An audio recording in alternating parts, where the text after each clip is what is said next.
अवधूत चिंतन श्री गुरुदेव दत्त. श्री स्वामी समर्थ. तुम्हा सर्वांचे आपल्या भक्तिमय चॅनलवर मनापासून स्वागत आहे. स्वामी भक्त हो, तुमच्यासाठी पुन्हा एकदा स्वामी संदेश घेऊन आलो आहोत. तुम्ही स्वामी संदेश ऐकणारच आहात, पण तत्पूर्वी स्वामींना काहीतरी सांगावंसं वाटते. समर्थांचे किती गोड प्रेम, किती गोड धाम, किती गोड नाम. समर्थांचे किती गोड धाम. स्वामी भक्त हो, स्वामी महाराजांचे नाव आपल्या मुखात येणं म्हणजे नक्कीच आपण भाग्यवान आहोत. आपल्या मागच्या जन्मीचं काहीतरी स्वामींशी घट्ट नातं असावं, किंवा आपण काहीतरी पुण्य कमावलेलं असावं. म्हणूनच या जन्मात आपली आणि स्वामींची भेट झाली. त्या गोष्टी कोणाच्याही आयुष्यामध्ये इतक्या सहज घडत नाहीत. त्यामुळे स्वतःच्या आयुष्याला, स्वतःच्या नशिबाला दोष देण्यापेक्षा स्वतःच्या नशिबाचा गर्व बाळगा की आपण स्वामी भक्त आहोत. तर स्वामी महाराजांचे नाव ज्यांच्या मुखावर येतं त्यांच्या आयुष्याचं सोनं स्वामी महाराज स्वतः करत असतात. हा अनुभव नक्कीच तुम्हाला असेलच.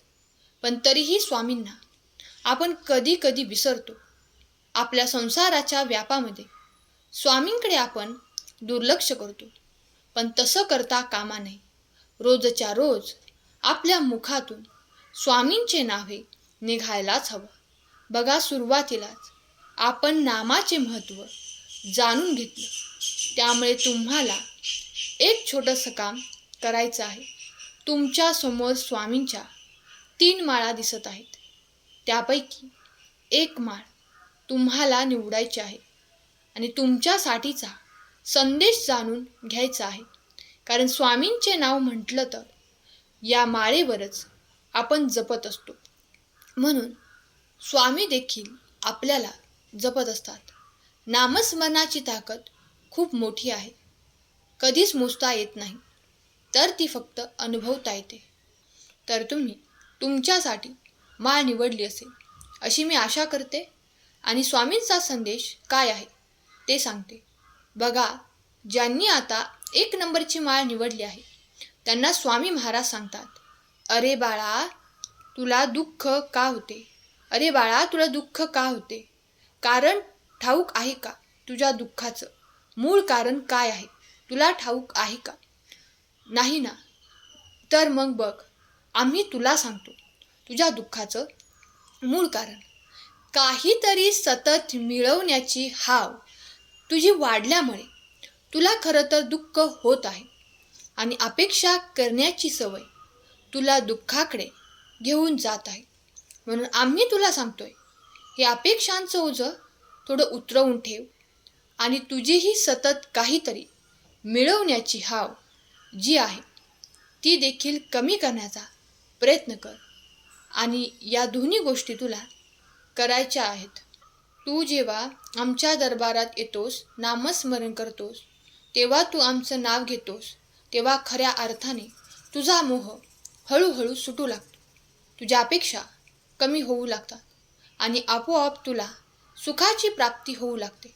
सुख कशात आहे हे तुला कळू लागतं आणि खऱ्या अर्थाने तू आनंदी राहतो, समाधानी राहतो.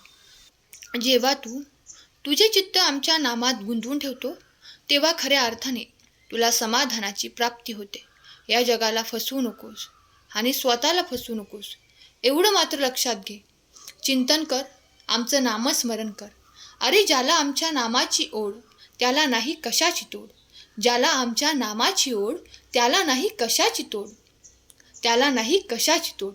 भिऊ नकोस, सदैव मी तुझ्या पाठीशी आहे. स्वामी भक्त हो, आता ज्यांनी 2 नंबरची माळ निवडली आहे त्यांना स्वामी महाराज काय सांगतात ऐकूया. स्वामी महाराज अशा भक्तांना सांगतात, अरे, जो नामात राहतो त्याचे योगक्षेम मी चालवतो. आमच्या सानिध्यात येताच तुझ्या जीवनाचा, तुझ्या अंतकरणाचा कायापालट झाल्याशिवाय राहणार नाही. तुला आमचं नाव घ्यायला सोहळे ओवळे पाळण्याची गरज नाही. नियम धर्माचेही ओझे नाही. वेळेचे देखील बंधन नाही किंवा जागेची देखील चिंता नाही. तू जसा आहे तसा, जिथे आहे तिथे फक्त आमचे नाव घे. आम्हाला मात्र विसरू नकोस. अरे तू आमचा अंश आहे आणि तू आम्हाला विसरला तर आम्हाला वाईट वाटतं रे. आम्हाला देखील आमच्या भक्तांची आठवण येते. म्हणून तुला सांगतोय, तू फक्त आमचे नामस्मरण कर. एकदा आठवण काढ.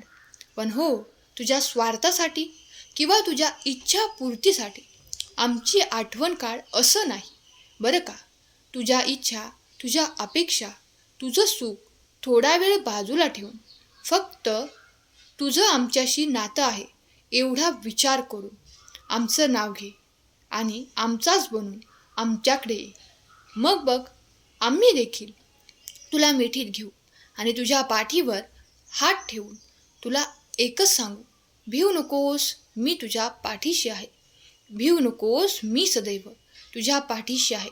स्वामी भक्त हो, आत्ताच ज्यांनी स्वामींना नमस्कार केला आहे त्यांना स्वामी आशीर्वाद पाठवत आहेत. त्यांना स्वामी काय सांगतात ते तुम्ही जाणून घ्या. स्वामी तुम्हाला नामस्मरण करा, नामस्मरण करा असे सतत सांगत आहेत. नामस्मरणाने आपला पापाचा क्षय होतो आणि पुण्याचा साठा वाढत जातो. ज्यांनी 3 नंबरची माळ निवडली आहे त्यांना स्वामी काय सांगतात ते ऐकूया.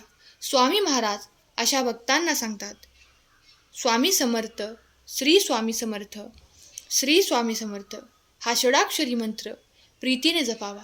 अहोरात्र श्री स्वामी समर्थ या षडाक्षरी मंत्र प्रीतीने जपावा. अहोरात्र. अरे आमच्या दर्शनासाठी मंदिरात जाण्याची गरज नाही. जिथं आमचं नाव घेतलं जातं त्या ठिकाणी आम्ही सदैव येत असतो आणि त्या ठिकाणी आम्ही वासही करत असतो. जो भक्त आमचे नाव घेतो अशा भक्ताला, त्याच्या मनाला आणि त्याच्या संपूर्ण कुटुंबाला देखील आम्ही डोळ्यात तेल घालून जपतो. जो आमचं नाव जपतो त्याचे जन्मांतरीचे वाईट कर्म क्षणात भस्म करून आम्ही टाकत असतो. तू घेतलेले नाव आमच्यापर्यंत पोचतं आणि जेव्हा ते नाव आमच्यापर्यंत पोचते तेव्हा आम्ही स्वतः तुझ्याकडे चालत येतो. जो भक्त आमच्यासाठी 1 पाऊल टाकतो त्या भक्तासाठी आम्ही 100 पावले टाकतो आणि त्यांच्याकडे जातो आणि कायमचं त्यांचं होऊन राहतो. इतकंच काय तर त्यांचे दुःख देखील आम्ही आमच्याकडे घेतो आणि त्याला हवं ते देण्यासाठी आम्ही स्वतः प्रयत्न करतो. कारण तो आमचा प्रिय बाळ आहे. जिथे अंधार आहे तिथे प्रकाश देणारा मी आहे. जो हरला त्याला जिंकवणारा मी आहे. जो पडला त्याला उचलणारा मी आहे. ज्याला दृष्टी नाही त्यालाही सुंदर सृष्टी दाखवणारा देखील मीच आहे. सर्व कारण करता मीच आहे. सर्व कारण करता मीच आहे. म्हणून सतत तुमचं नाव घेणं चालू ठेवा आणि आमचे होऊन जा. मग अशा वेळेस आम्ही देखील तुला अगदी विश्वासाने सांगू, भिवू नकोस, मी तुझ्या पाठीशी आहे. स्वामी भक्त हो, तुम्ही जी पण माळ निवडली असेल त्यात तुमच्यासाठी अनमोल स्वामी संदेश होता. त्याचे तुम्ही अनुसरण करा आणि तुम्हाला संदेश कसा वाटला हे कमेंट करून सांगा. आजचा संदेश तुम्हाला आवडला असेल तर नक्की सांगा. स्वामी महाराजांवर 100% अगदी 100%च्या पुढे जाऊन ज्यांचा विश्वास असेल त्यांनी कमेंटमध्ये खरा स्वामी भक्त आवर्जून लिहा. ज्यांचे कोणीही नाही त्यांचे फक्त माय माऊली. ज्यांचे कोणीही नाही त्यांचे फक्त माय माऊली. चला तर मग भेटूया नवीन स्वामी संदेश येईपर्यंत. तोपर्यंत स्वस्त राहा, मस्त राहा आणि आपले स्वामी संदेश ऐकत राहा. स्वामींच्या नामस्मरणात राहा. आजचा संदेश शेवटपर्यंत ऐकल्याबद्दल धन्यवाद. केलेली सेवा स्वामींचरणी अर्पण करते. श्री स्वामी समर्थ. जय जय स्वामी समर्थ.